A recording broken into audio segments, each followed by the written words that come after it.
Hello, this is Bridget Rao with Divine Essentials.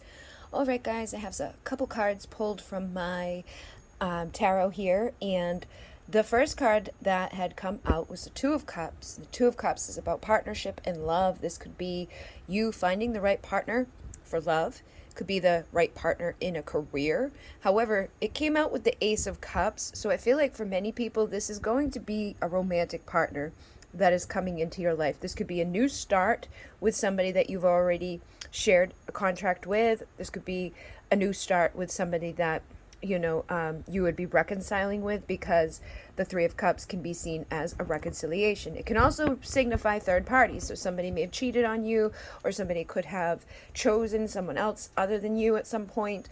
There could have been people on your side that was like in the way, like you may have been married when you met this person.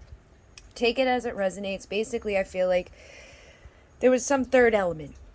Could have been even distance. It could, like I talked to someone the other day, and the age was their thing, right? It was their trigger. And every time she thought about the age, it was like she would ask him, "Does the age bother you?" And it's like you're implanting that doubt into him. So then he starts to think about it, and he starts to say that, yeah, the age differences may be a problem. But other people, it's distance. It's like, oh, we want to be together. We both really do. But they live here and I live there, and we're just so far away. And then there's the people with like the religious backgrounds that, just hinder the belief systems to the point where it's like, oh no, this is no good. I don't want to go to hell, blah, blah, blah, blah. Stuff like that. And it's subconscious level shit usually when it comes to that type of stuff. So it's very difficult for us to illuminate and reconcile with people. But it can happen if people commit to themselves, commit to each other, which is again the same thing. It's like when you commit to another person, you're committing to yourself, because we are all one. We are all one essence, one soul here. So how you treat people is how you will be treated. How you show up is how people will show up. But sometimes you may get people that come in and hurt you, right? It's like, I was nice and they were mean to me. There would be something in you where you weren't being nice to yourself that allowed them to do that, where you saw the red flags, but you ignored them. Your boundaries were lacking. Maybe you were doubtful about them. Maybe you knew that they lied, or maybe you saw them treat someone else in a way and you were like, maybe they won't do that to me. I've done that in the past, where it was like somebody cheated to be with me and then cheated on me, and it was like, why would that be a fucking surprise? But it is, because you don't think people are going to do to you what they did with you, but people do. So that's why it's good to be committed to yourself, to have the boundaries, to recognize the red flags, to not put up with bullshit. You can love somebody unconditionally and never look at them or talk to them or see them. You can love yourself unconditionally and still be treated badly. That's, there are people out there, there's horrific things that happen to good people. And in that sense, it's like, it's something that that person would have signed up to deal with. And if they're like murdered or something, it was the time for them to go, because the catalyst of that death would probably change a lot of other people, especially if they died young, or if they had kids or a husband or something. Those things, those experiences that we go through, that people like question, how could God do these things, these atrocities?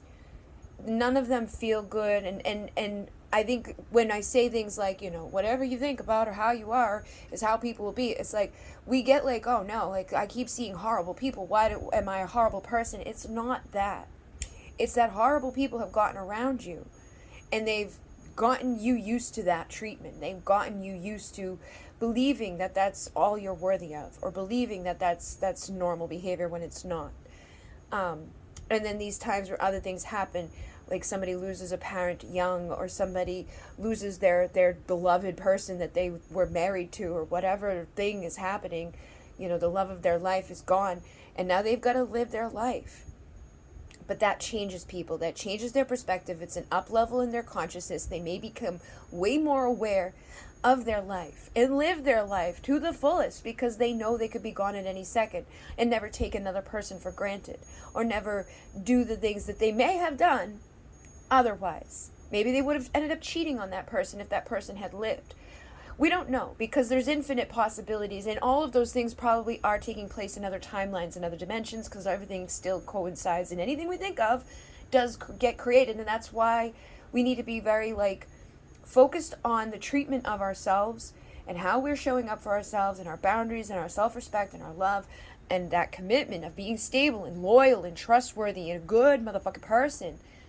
Because when you do that, those other triggers and those tests and those things, they may still show up. People may come to fuck with you, but your response to them will evolve. You won't get taken down by it. You won't allow that to stick around. You won't allow those things to continue on. You'll love yourself enough to know that you deserve better than the treatment that you're receiving at that time. And because if somebody's not doing that, when you're truly loving yourself, you wouldn't put up with it. You would evolve away from it. So again, a lot of times, even if we're a victim in something, we're choosing to be that victim by remaining within it. Or we're choosing to live a life that we freaking hate, that we can't stand, but for some reason we're stuck there out of codependency or out of fears or out of, like a need for stability or money or whatever. There's so many things. And a lot of it ties back to our inner child. A lot of it ties back to like the parents that we saw, how they lived their lives and things like that. But this looks like this is either a new love that is going to like be that partner. It's like I was saying earlier, this or something better. I want to feel the passion. I want to feel the love. I want to feel accepted. I want to be seen. I want to be desired. I want to have fun. I want to travel. I want to live a fucking life. And I can't do that living that life the way I want to live it, because I would like to do that. And I can't do that if I'm waiting on someone that isn't doing that, because then I'm not doing that, but I'm choosing not to do that by waiting for someone that's not doing that as well. So again, mirroring.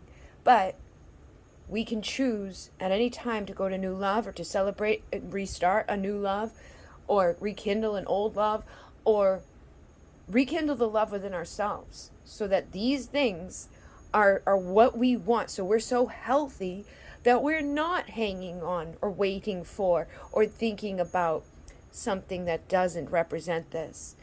Like if you deep down in your soul know, I can't have this with that person, but I want this, then love yourself enough to let whoever is going to give this to you to do it. And I know that's hard and triggering and upsetting because people want what they want, but that's an attachment to an outcome. That's an attachment to another person. And sometimes that's our hardest fucking lesson to go through, is to detach and to let go of something that you really, really wanted to do or have, or something to manifest differently. Maybe you hoped and believed and you because again, we do create our reality, and you can create a reality where if you hope and you pray and you manifest and all of that, you may be able to get back together with somebody or come together at some point, but you don't know when, because they have free will. And you also have things inside of you internally that I'm willing to bet if you are putting your life on hold, you're not going out and pursuing these things, yet there's somebody in the back of your mind that you want that thing with and it's not happening, there's probably other beliefs or other illusions or other things that need to be looked at and healed, so that if this is meant to be, it can be. Or if it's not meant to be, you'll be able to see it, you'll be able to realize it, you'll be able to manifest something better in its place, so that you won't even, it will be like, I can't believe I did that. I can't believe I waited all this time when this perfect thing here was always here. But I just needed to stop resisting it by trying to force something somewhere else, to be a control freak about what I want or who I want. And again, if a soul, essence, and energy of frequency, like these walk-in souls, I've talked about this before, the energy and frequency of a soulmate or a twin flame or whatever, it's just an energy and frequency. If you like that energy and frequency, you feel passionate towards that essence, try and make sure it's not just the 3D physical shit that you are caught up on.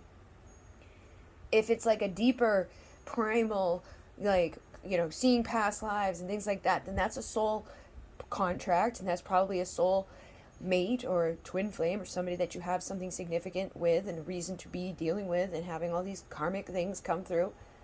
But that doesn't keep it locked there.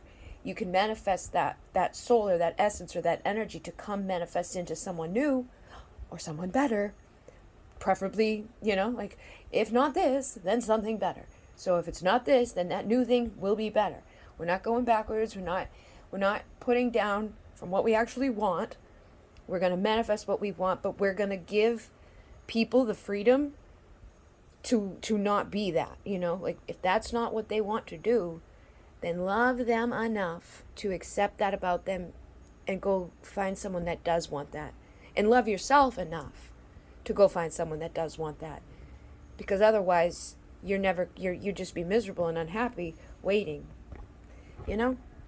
So hopefully this serves somebody. I do, again, feel like for some of you, there's been conflict. And it's like if there's a third party at play right now, and you know that, or you feel that, or you sense that, it's going to be a little while. So instead of tearing your world down or just living on ruins, start building and see what happens. And trust that whatever's meant to be will be. You may have a karmic contract that you have not fulfilled. And that could be the one motherfucking thing that's blocking you from your new start with the person of your past. Because if you haven't cleared those things out, then your wishes can't be fulfilled because your karma will still be left pending. So if you feel like there's somebody you got unfinished business with, you can also clear those contracts. You can go into spirit and call their spirit there. Go into meditation, call them in, and be like, I want to rip up the contract. Whatever residue or bullshit that this thing is hanging over me, like some sort of vows that I took. Maybe I took a vow to marry this person in another life, or I took a vow of celibacy that's impacting my sexual drive. Maybe I did one for my money. Maybe I did one for silence, and now I don't speak my truth. Those things are significant, so be aware of them. Clear them out of you, and rip up contracts that you don't want to be stuck within. And there's the prayer. There's a sovereignty prayer. You can Google, and there's different versions of it. I've shared it before on the Divine Essentials, the community board, but it was a while back. But I really don't share massive amounts of stuff on that, so it shouldn't be too hard to find. But it has helped people immensely. It's changed their lives when they do that sovereignty prayer. I've actually written one down recently. Hold on. I totally forgot, but this is one that I saw recently, and this is basically what it sums up to.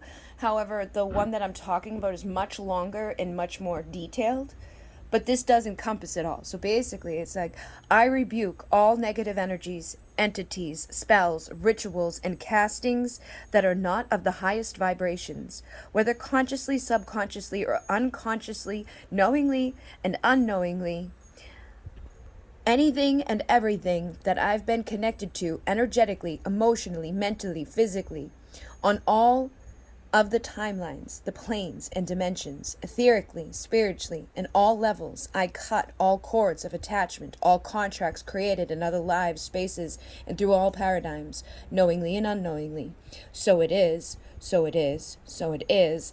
I am sovereign and free, and I send back all to Source for transmutation into love. It is done, it is done, it is done.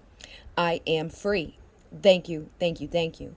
So again, these things, it's whether it was done consciously or subconsciously, unconsciously, knowingly or unknowingly within myself or someone else, I rebuke all of that. I free myself. I rebuke all contracts, all cords. I call on Archangel Michael to cut the cords, to send them back to their, to their source so that they can transmute. Instead of propelling and perpetuating more negative energy or warfare, try to transmute shit into light. Every doorway that I walk through, I imagine it, it's the sacred flames of Saint Germain transmuting and cleansing. And I know Archangel Michael was here last night because I swear to God, the video, it was just recorded. I did put it into CapCut to show a preview of it, but that's when I noticed that blue was on the screen. So then I chopped that video up and I did transition. So it at some points it shakes to the next transition because I, cut out some parts of it just to give a preview.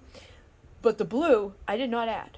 I did not add that. I didn't add any filters. I didn't do anything. I just hit record.